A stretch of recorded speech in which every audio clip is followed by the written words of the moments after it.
আমি এখন ডু এবং ডাজের ব্যবহার নিয়ে কথা বলবো। ডু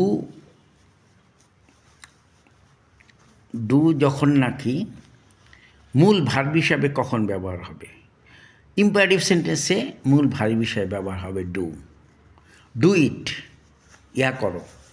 এটা আদেশ হইতে পারে, অনুরোধ হইলে প্লিজ ডু ইট, তুমি ইহা করো। ইউটা যে ইম্পারেটিভ সেন্টেন্সে সাবজেক্টটা অমিট থাকে ইউ হিসাবে, ডু ইট অর্থাৎ ইউ ডু ইট ইহা করো, তুমি ইহা করো, ইউটা অমিট থাকে, বাদ যায়। এখানে ইম্পারেটিভ সেন্টেন্সে এখানে ডু এর ব্যবহার প্রেজেন্ট ফর্মে। ইম্পারেটিভ সেন্টেন্সে সবসময় প্রেজেন্ট ফর্মেই হয় ডু ইট। তারপর এটা ইম্পারেটিভ সেন্টেন্স ব্যবহার হয়। নেক্সট কী হবে?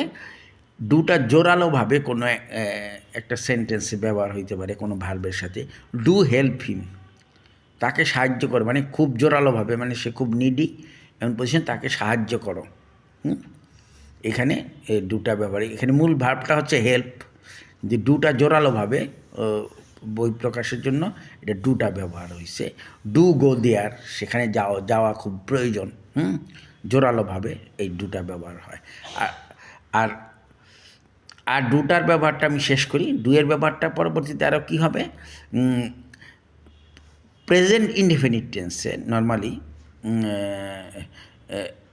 নেগেটিভ ফর্মে এবং ইন্টারগেটিভ সেন্টেন্সে এটা ব্যবহার হয়। যেমন you do not go there, negative ফর্মে গো দেয়ার, এখানে গো দেয়ার, সেখানে যাও, সেখানে যেও না, you do not go there.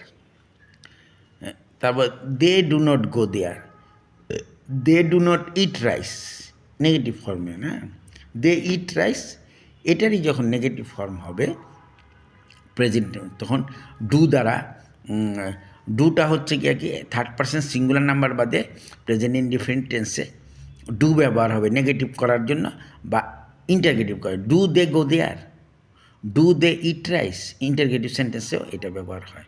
R third person singular number কোনগুলো? ওগুলির ক্ষেত্রে ডাজ ব্যবহার হবে, ডাজ ব্যবহার হবে।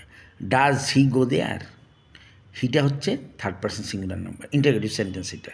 হি does not go there, he does not eat rice, Karim does not eat rice, এগুলি সব থার্ড পারসন সিঙ্গুলার নাম্বার, সেই ক্ষেত্রে ডাজ ব্যবহার হবে।